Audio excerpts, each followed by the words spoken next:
ഹലാലിൻ്റെ പിന്നിലെ ദുരുദ്ദേശം. നിഷ്പക്ഷമായി ഹലാലിനെ കുറിച്ച് പഠിച്ചാൽ അത് ഒരു സാമൂഹിക വിപത്തായി വളർന്നുകൊണ്ടിരിക്കുകയാണ് എന്ന് ബോധ്യപ്പെടും. ഏതാണ്ട് 70% മുസ്ലിങ്ങളും ഹലാൽ ഭക്ഷണത്തിന് പ്രാധാന്യം നൽകുന്നതായാണ് കണക്കാക്കപ്പെടുന്നത്. ഹലാൽ എന്നാൽ അനുവദനീയമായത് അല്ലെങ്കിൽ ശുദ്ധമായത് എന്നൊക്കെയാണ് അർത്ഥമാക്കുന്നത്.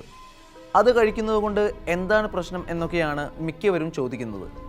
ഹലാലിനെ കുറിച്ച് കൂടുതൽ അറിയുമ്പോൾ അനുവദനീയമായത് ശുദ്ധമായത് എന്ന ന്യായീകരണം ഒരു മുഖംമൂടി മാത്രമാണ്. അതായത് അനുവദനീയമായത് എന്നതിനെ കൊണ്ട് ഉദ്ദേശിച്ചിരിക്കുന്നത് ഖുർആൻ അനുവദിച്ചിരിക്കുന്ന ഭക്ഷണനിഷ്ഠയാണ്. അത് അമുസ്ലിം ആയ ഒരാൾ പിന്തുടരണം എന്നുണ്ടോ?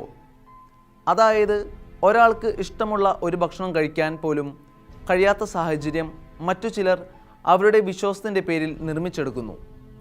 ഹലാൽ ഭക്ഷണത്തിന് പ്രത്യേക സർട്ടിഫിക്കേഷൻ വരെ ഉണ്ട്.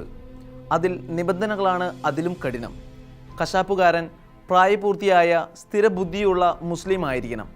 കശാപ്പ് ചെയ്യപ്പെടുന്ന മൃഗത്തിൻ്റെ തല അബയുടെ നേരെ തിരിക്കുക. കശാപ്പ് ചെയ്യുമ്പോൾ ബിസ്മില്ലാഹി അല്ലാഹു അക്ബർ എന്ന് പറയണം. ഇങ്ങനെ പോകുന്നു അവ. അതായത് കശാപ്പ് തൊഴിൽ ചെയ്ത് ജീവിക്കുന്ന ഒരു അമുസ്ലിമിന് മുസ്ലിങ്ങൾ അധികമായുള്ള പ്രദേശത്ത് ആ തൊഴിൽ ചെയ്ത് ജീവിക്കാൻ കഴിയില്ല. അതുമല്ലെങ്കിൽ ഇത്തരം വിശ്വാസക്കാർ ഒരു അമുസ്ലിമിൻ്റെ പക്കൽ നിന്നും അയാൾ അറുത്ത മാംസം വാങ്ങില്ല.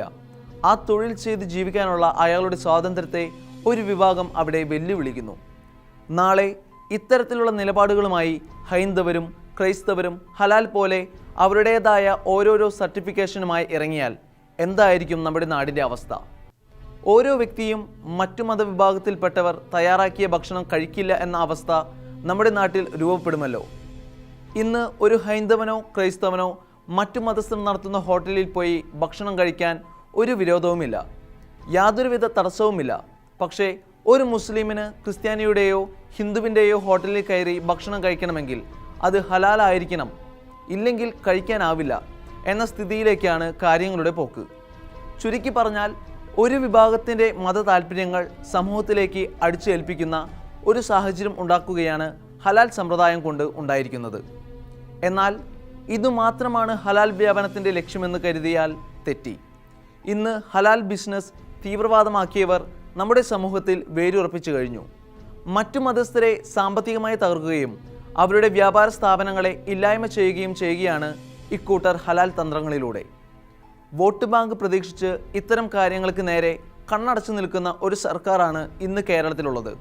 അതിനാൽ നിർബന്ധിത ഹലാൽ സമ്പ്രദായത്തിന് അവർ തടയിടും എന്ന വിശ്വസിക്കുന്നതിൽ അർത്ഥമില്ല. അതിനാൽ ഹലാൽ എന്ന വിപത്തിനെതിരെ ആകെ ചെയ്യാനുള്ളത് ഹലാൽ ഭക്ഷണം വിതരണം ചെയ്യപ്പെടുന്നത് പോലെ തന്നെ നോൺ ഹലാൽ ഭക്ഷണവും വിതരണം ചെയ്യപ്പെടാൻ സംവിധാനങ്ങൾ ഒരുക്കുക എന്നത് മാത്രമാണ്.